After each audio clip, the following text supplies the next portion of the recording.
કેમ છો બાલ દોસ્તો? આપણે આપણા તાસની શરૂઆત પ્રાર્થનાથી કરીશું, તો સૌ પ્રાર્થના માટે તૈયાર. પ્રાર્થનાના શબ્દો છે ગાયત્રી મંત્ર. ઓમ ભૂર્ભુવઃ સ્વઃ તત્સવિતુર્વરેણ્યમ ભર્ગો દેવસ્ય ધીમહિ ધિયો યો ન પ્રચોદયાત. ઓમ શાંતિ શાંતિ શાંતિ. નમસ્કાર વિદ્યાર્થી મિત્રો, વિષય વિજ્ઞાન પ્રકરણ 10 ગુરુત્વાકર્ષણમાં આપનું સ્વાગત છે. વિદ્યાર્થી મિત્રો, આગળના તાસમાં આપણે જોયું ઉદાહરણ 10.1 જે ગુરુત્વાકર્ષણના સાર્વત્રિક નિયમનું જે ગાણિતિક સ્વરૂપ છે F બરાબર G M કેપિટલ M ગુણ્યા સ્મોલ m છેદમાં d નો વર્ગ, એના પરથી આપણે એનો સોલ્યુશન લાવ્યો, એનો જવાબ લાવ્યો, એનો ઉત્તર મેળવ્યો. અને એમાં તમે જોયું છે કે સૌ પ્રથમ દાખલા કઈ રીતે ગણવાથી આપણને સારી રીતે આવડે. તો દાખલામાં આપણે જોઈએ કે સૌ પ્રથમ રકમને બરાબર સમજવી પડે. ત્યાર પછી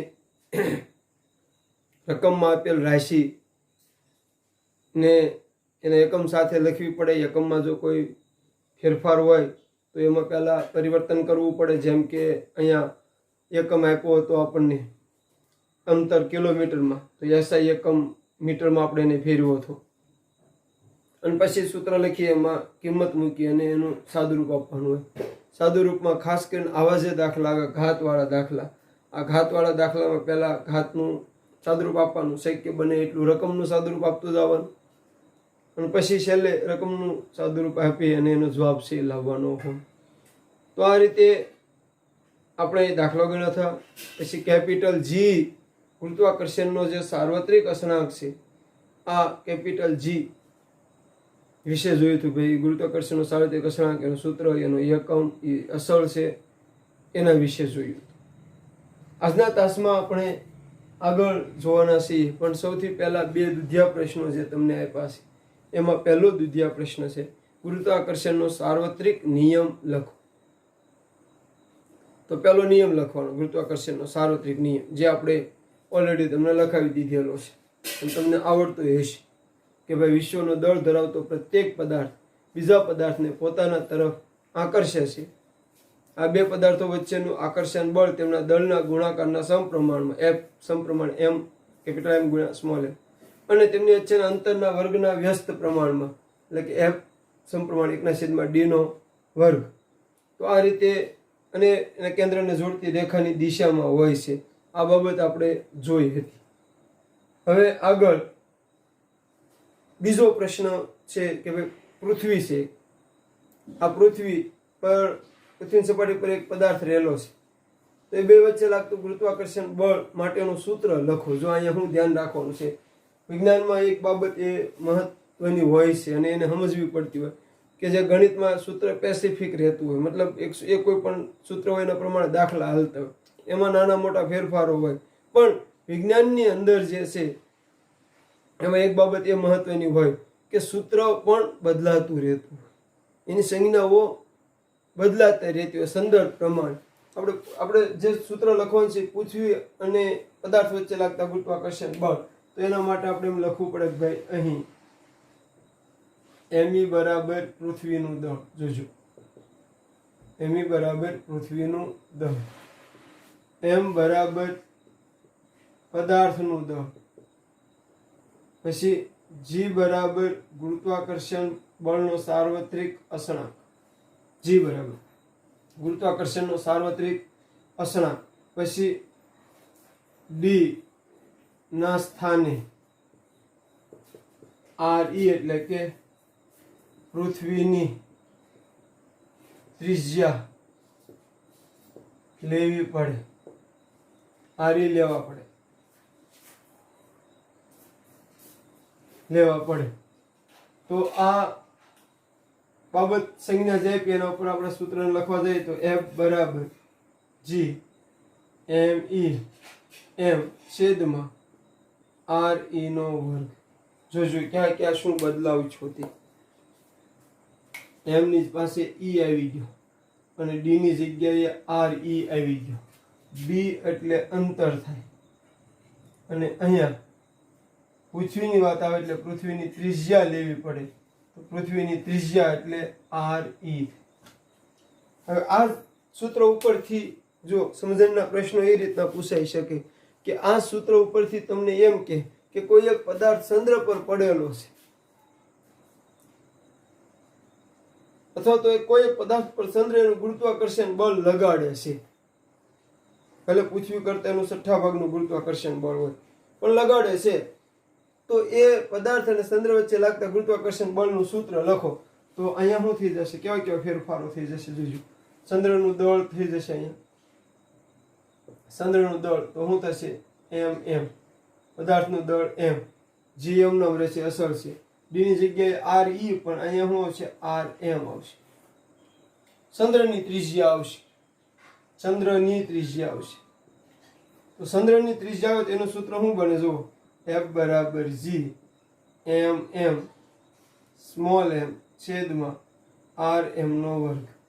હવે આ તે ચંદ્રને લઈને જેમ પૂછ્યું એમ સૂર્યને લઈને કે ગુરુને લઈને પણ પૂછી શકે. તો એના પ્રમાણે જે કઈ ફેરફાર થાય અહીંયા ને અહીંયા થાય. તો આ બાબત એક પ્રશ્ન હતો. 2 દૂધિયા પ્રશ્નોને ઉકેલ આપણે મેળવ્યો. હવે આપણે આગળ હાલીએ તો ગુરુત્વાકર્ષણના સાર્વત્રિક નિયમનું મહત્વ. તો ગુરુત્વાકર્ષણના સાર્વત્રિક નિયમના આધારે નીચેની જે ઘટનાઓ છે, નીચેની જે ઘટનાઓ સમજી શકાય છે.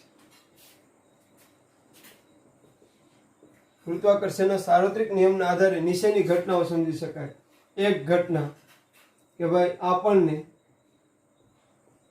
આપણને પૃથ્વી સાથે જકડી રાખતું બળ છે. આપણને પૃથ્વી સાથે જકડી રાખતું બળ છે.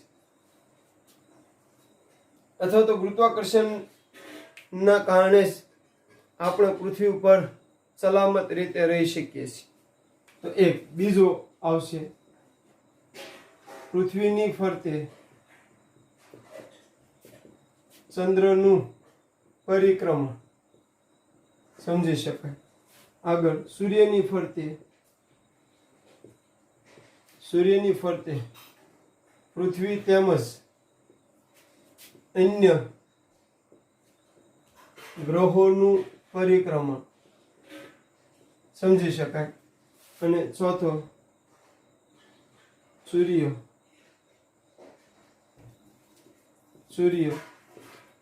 ચંદ્ર અને પૃથ્વીના ગુરુત્વાકર્ષણના કારણે દરિયામાં ભરતી અને ઓટ આવે છે. ભરતી અને ઓટ આવે છે. દિવસમાં કેટલી વાર આવે?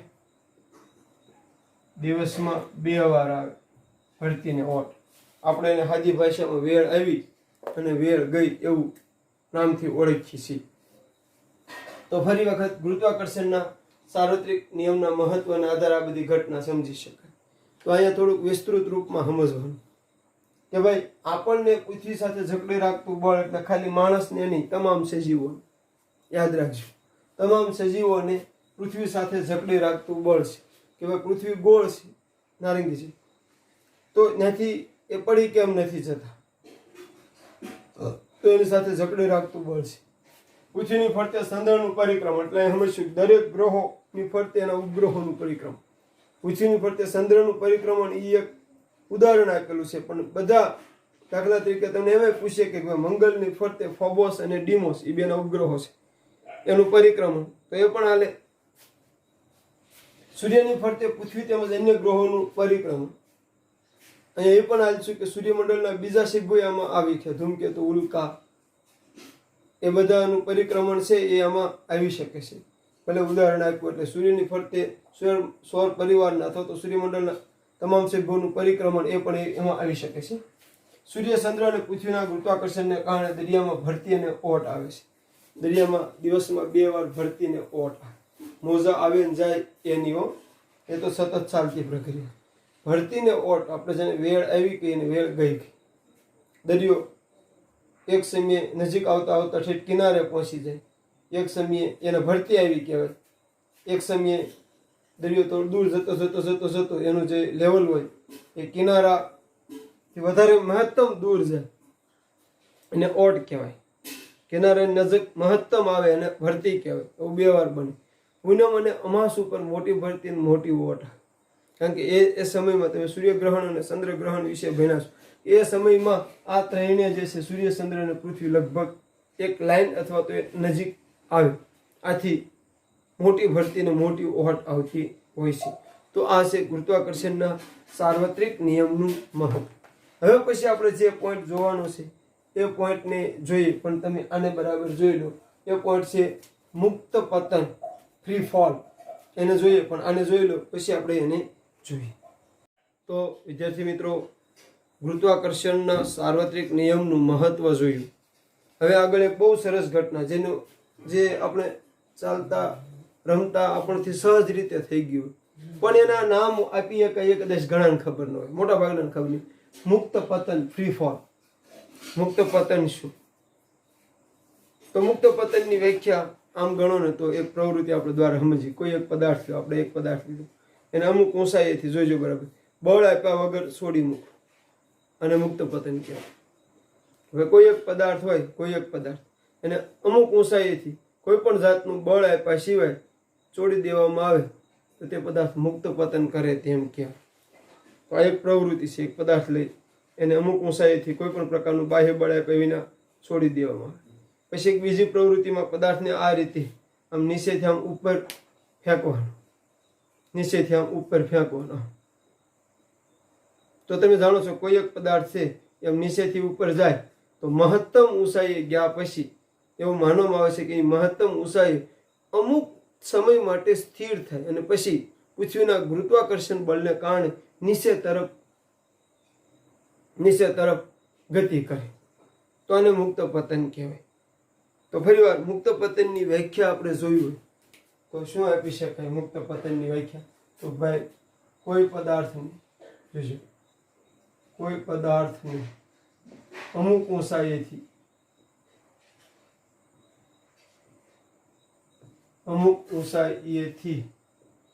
કોઈ પણ જાતનું બાહ્ય બળ આપ્યા વગર છોડી દેતા તે નીચે તરફ ગતિ કરે છે, જેને મુક્ત પતન કહે છે. જોજો, કોઈ પદાર્થને અમુક ઊંચાઈએથી કોઈ પણ જાતનું બાહ્ય બળ આપ્યા વગર છોડી દેતા તે નીચે તરફ ગતિ કરે છે. આ ઘટનાને મુક્ત પતન કહેવામાં આવે. જેની પ્રેક્ટિકલ સમજૂતી આ એક પદાર્થ લીધેલો છે.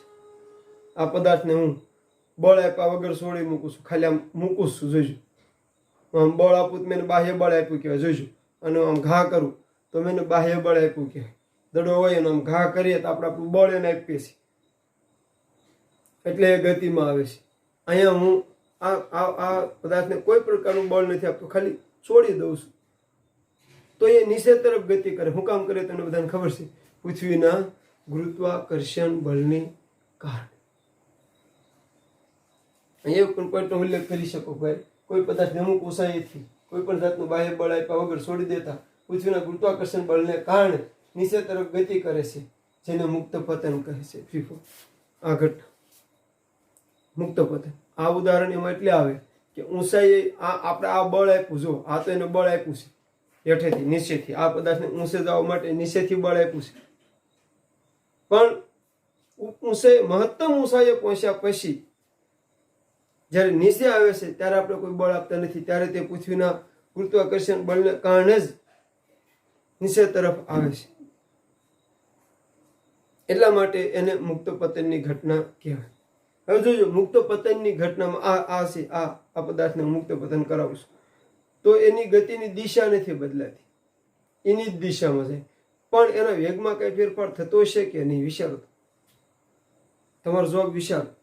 હમણાં જવાબ આપીશ, પછી તમારા જવાબને એની સાથે સરખાવજો, સાચો કે ખોટો એનો નિર્ણય લેજો. ફરીવાર આ પદાર્થ ગતિ કરાવું છું તો એની ગતિની દિશામાં કઈ ફેરફાર થયો?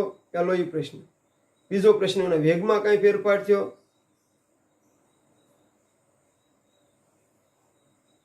તો ગતિની દિશામાં કોઈ ફેરફાર નથી થતો. વેગમાં કઈ ફેરફાર થાય છે? તો હા, વેગ વધે છે. શાના કારણે વેગ વધ્યો? તો એના પર લાગતા ગુરુત્વાકર્ષણ બળને કારણે પદાર્થનો વેગ વધે. એ આને ઉર્ધ્વ દિશામાં ઉછાળો તો શું થાય? વેગ ઘટે. તમે પ્રવેગમાં આ પોઈન્ટ ભણાવીશું ગતિપાઠમાં, જોજો બરાબર સમજો. ગતિપાઠમાં વેગ નામની રાશિ આવી છે કે ભાઈ જો કોઈ ગતિમાન પદાર્થ ચોક્કસ દિશામાં એકમ સમયમાં એનો કરેલા સ્થાનાંતરને એનો વેગ કહેવામાં આવે. ગતિમાન પદાર્થે એકમ સમયમાં કરેલા સ્થાનાંતરને વેગ કહેવામાં આવે. વેગ અને પ્રવેગ આ બે રાશિ તમે ભણાવીશું. વેગ અને પ્રવેગ. વેગ, સ્થાનાંતર, છેદમાં સમય, અને પ્રવેગ. ડાયરેક્ટ જ લખું છું. પ્રવેગ, વેગમાં થતો ફેરફાર, વેગમાં થતો ફેરફારના છેદમાં સમય. એટલે આ રીતે તમે ભણાવીશું. ડેલ્ટા વી ના છેદમાં ટી. એટલે ડેલ્ટા વેગમાં થતો ફેરફાર એટલે છેલ્લું સૂત્ર આ રીતનું છે, એ બરાબર વી માઇનસ યુ ના છેદમાં ટી. આ ભણીને આવ્યો છું. તો ફરીવાર આ ઘટનાને સમજો કે મુક્ત પતન પામતો પદાર્થ વેગમાં ફેરફાર થાય, વેગ વધે. ઉર્ધ્વ દિશામાં ઉછાળો તો ઘટે, નીચે આવે તાર વધે. તો વેગમાં ફેરફાર થયો એટલે કઈ રાશિ થઈ? પ્રવેગ. વેગમાં ફેરફાર એટલે પ્રવેગ. કોઈ પણ વધે તો પ્રવેગિત ગતિ અને ઘટે તો પ્રતિપ્રવેગી ગતિ, જે તમે ભણીને આવ્યા છો. પણ વેગમાં ફેરફાર થયો એટલે પ્રવેગ નામની રાશિ આવે. અને અહીં ફેરફાર માટે કોણ જવાબદાર છે? આના વેગના ફેરફાર માટે કોણ જવાબદાર છે? પૃથ્વીનું ગુરુત્વાકર્ષણ બળ. એટલે અહીંયા જે પ્રવેગ આવે એને નામ આપવામાં આવ્યું ગુરુત્વ પ્રવેગ, અને એની સંજ્ઞા આપવામાં આવી જી, કે સ્મોલ જી. મેં તમને કીધું કેપિટલ જી સ્મોલ જી નો તફાવત આવશે. તો અહીંયા જે વેગમાં ફેરફાર થાય એને પ્રવેગ કહેવામાં આવે. એ પ્રવેગ માટે જવાબદાર કોણ છે? ગુરુત્વાકર્ષણ બળ. એટલે એને ગુરુત્વ પ્રવેગ કહેવામાં આવે. ગુરુત્વ પ્રવેગ કહેવામાં આવે એટલે એની સંજ્ઞા જી છે. હવે એનું સૂત્ર કેમ આવે આગળ એ બરાબર જોઈશું, ધ્યાન આપજો. બરાબર. તો મુક્ત પતન કોને કહેવાય એ સમજી. મુક્ત પતન. હવે એને આપણે આકૃતિના રૂપથી સમજવું કે ભાઈ એક પદાર્થ છે, એમ નીચે તરફ ગતિ કરે છે અને જમીન પર પડે છે. જમીન છે, આના ઉપર પડે છે. આ પદાર્થ અહીંયા આવે છે. આ પદાર્થનું દળ એમ છે અને એના વેગમાં ફેરફાર થાય એટલે એનો પ્રવેગ જે છે એ અહીંયા જી લેવામાં આવશે. ગુરુત્વ પ્રવેગ. ગુરુત્વ પ્રવેગની સંજ્ઞા સ્મોલ જી છે. અહીંયા જે વેગમાં ફેરફાર થાય એ ગુરુત્વાકર્ષણ બળને કારણે થાય, એટલે અહીંયા આવતા પ્રવેગને ગુરુત્વ પ્રવેગ કહેવામાં આવે અને એની સંજ્ઞા જી છે. તો હવે આપણે જોઈશું કે ભાઈ ન્યૂટનના, જોઈજો ન્યૂટનના ગતિના બીજા નિયમ પરથી F બરાબર ma અને આપી સમીકરણ 1. પછી ગુરુત્વાકર્ષણ, જોજો સમજો બરાબર. ગુરુત્વાકર્ષણના સાર્વત્રિક નિયમનું ગાણિતિક સ્વરૂપ F બરાબર G m ના છેદમાં d નો વર્ગ. જોજો સમજો. d નો વર્ગ અહીંયા પૃથ્વીના સંદર્ભમાં હશે તો શું કરવાનું? re નો વર્ગ કરવાનો. હું બે કાઉન્સમાં રાખું છું એટલે બરાબર સમજો. પૃથ્વીના સંદર્ભની જ વાત છે એટલે આપણે એ જ સૂત્રને લઈને આગળ હાલી જોઈશું. F બરાબર G me એમ છેદમાં આર ઈ નો વર્ગ. કારણ કે ગુરુત્વ પ્રવેગ ખાલી પૃથ્વીના સંદર્ભને લઈને ન હોય, બધાને હોય, પણ આપણે અત્યારે જે ચર્ચા કરીએ છીએ એ પૃથ્વીના ગુરુત્વાકર્ષણને લઈને કરીએ છીએ, એટલે આપણે એ લખ્યું. હવે આગળ, હવે ધારો કે કોઈ એમ દળનો એક પદાર્થ મુક્ત પતન કરી રહ્યો છે, ત્યારે તેમાં ઉદ્ભવતો પ્રવેગ એ પૃથ્વીના ગુરુત્વાકર્ષણ બળને આભારી હોવાથી કારણે, અથવા તો આભારી હોવાથી શબ્દ તમને ન સમજાય તો બળને કારણે હોવાથી તેની સંજ્ઞા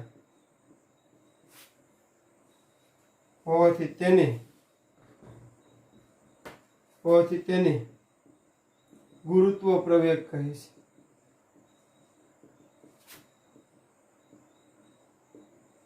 અને તેની સંજ્ઞા જી છે.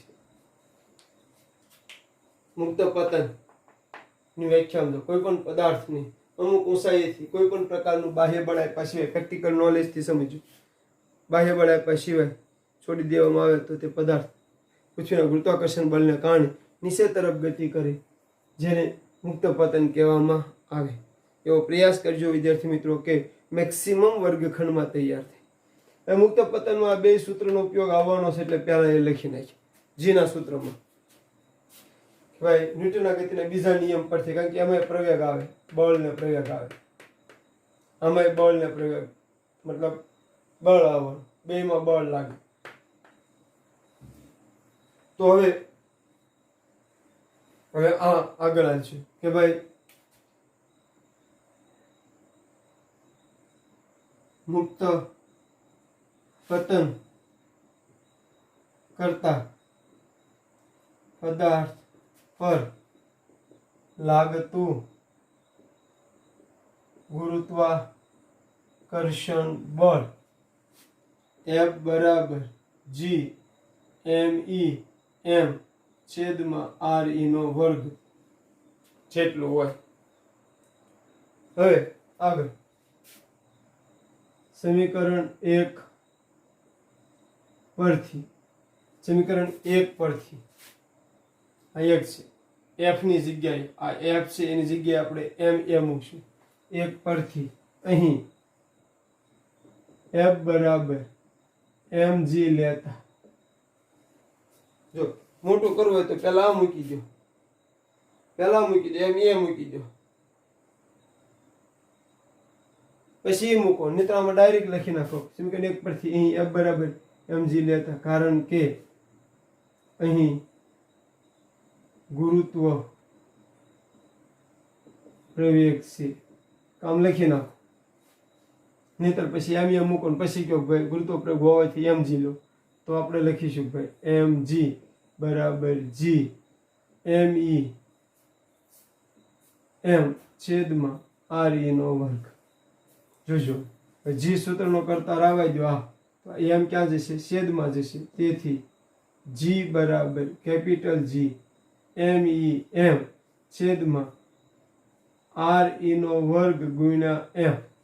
હવે M કેન્સલ થશે, કારણ કે આ MA પદાર્થનું દળ છે, આ MA પદાર્થનું દળ. તેથી G બરાબર કેપિટલ G ME છેદમાં RE નો વર્ગ. આ છું સ્મોલ g નું સૂત્ર, ગુરુત્વ પ્રવેગ g નું સૂત્ર. હવે g એ પ્રવેગનું જ એક સ્વરૂપ હોવાથી તેનો એકમ મીટર પ્રતિ સેકન્ડ નો સ્ક્વેર અથવા તો ms-2 થાય. ms-2 થાય. તો આ એનું સૂત્ર થયું, આ એનું એકમ. છેલ્લે આનું સાદુરૂપ આપો તો ઈ જ વધી, એ જ વધી, પણ આપણે એ રીતે હાલી એકમ ms2. હવે આ જી જે છે એનું મૂલ્ય અસળ નથી, બદલાતું છે. જીનું મૂલ્ય ગુરુત્વાકર્ષણ, જીનું મૂલ્ય ગુરુત્વાકર્ષણ બળ પર આધારિત હોવાથી